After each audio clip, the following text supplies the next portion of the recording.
Bonsoir, bienvenue dans le Channel News de Record TV. En prélude à la célébration de la Journée internationale des droits des femmes célébrée le 8 mars de chaque année, la plateforme internationale Jeunesse de Côte d'Ivoire, POJECI, a organisé un panel avec des structures féminines, membres et partenaires. Ce sont les ONG BOKAE, Femmes en Action, Bring d'Espoir International, ADAD, La Grâce et Eclo Ewi. Le panel a porté sur le thème l'innovation, le changement technologique et l'éducation à l'ère du numérique pour réaliser l'égalité des sexes et l'autonomisation de toutes les femmes et filles. Les débats ont permis aux différentes présidentes de ces structures d'évoquer l'importance du digital comme un puissant moyen de promotion des droits économiques et sociaux des femmes et des filles. Toutefois, elles ont dénoncé la sous-utilisation du numérique par les femmes et les filles à cause de leur faible accessibilité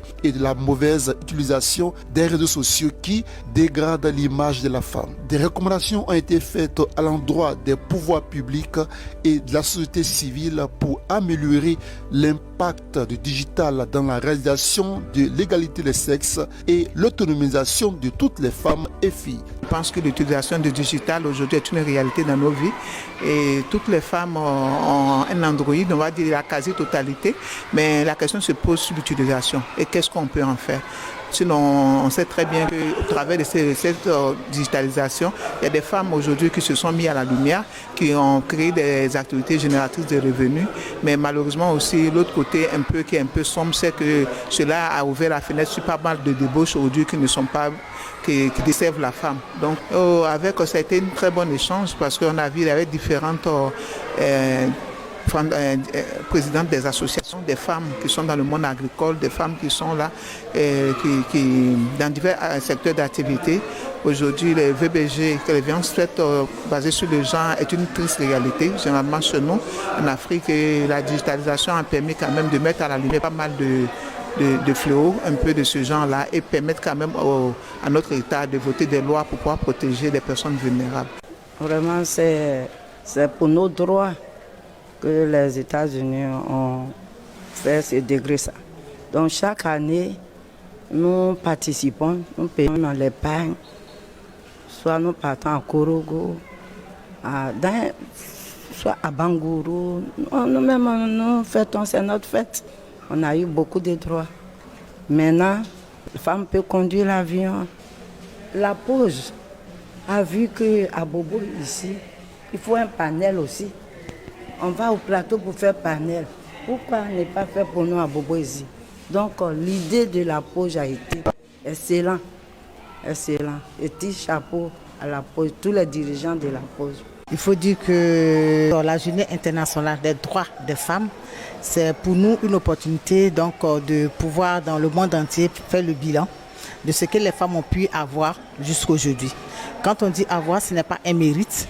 Voilà, ce n'est pas un mérite, mais c'est quelque chose qui nous est dû. Parce que autant que les hommes peuvent se battre pour avoir quelque chose, autant pour parler donc d'égalité des sexes, les femmes doivent donc le mériter aussi. Donc pour nous, la Journée internationale des femmes aujourd'hui, c'est quand même aussi faire un bilan. Un bilan parce que nous avons demandé certaines revendications. Est-ce que nous avons pu les atteindre? Et si c'est atteint, à quel degré, à quel niveau? Et face à cela, il faut maintenant planifier pour l'année prochaine pour voir les défis donc à relever afin de pouvoir atteindre certains objectifs qui nous sont vraiment importants, que nous jugeons vraiment importants.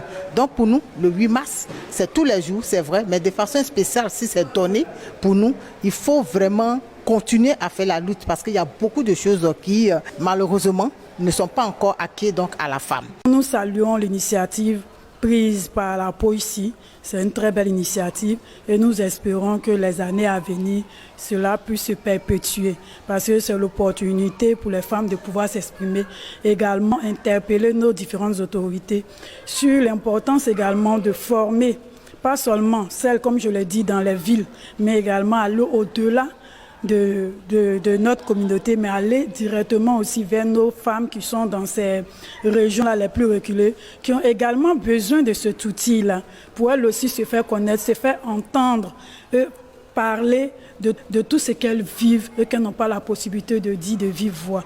Donc c'est un outil vraiment, vraiment indispensable pour l'évolution à laquelle nous sommes exposés. C'est tout pour ce Channels News du Record TV. Merci de nous avoir suivis et bonne suite de programme. Présentation Charles Dro, réalisation et montage Serge Billet.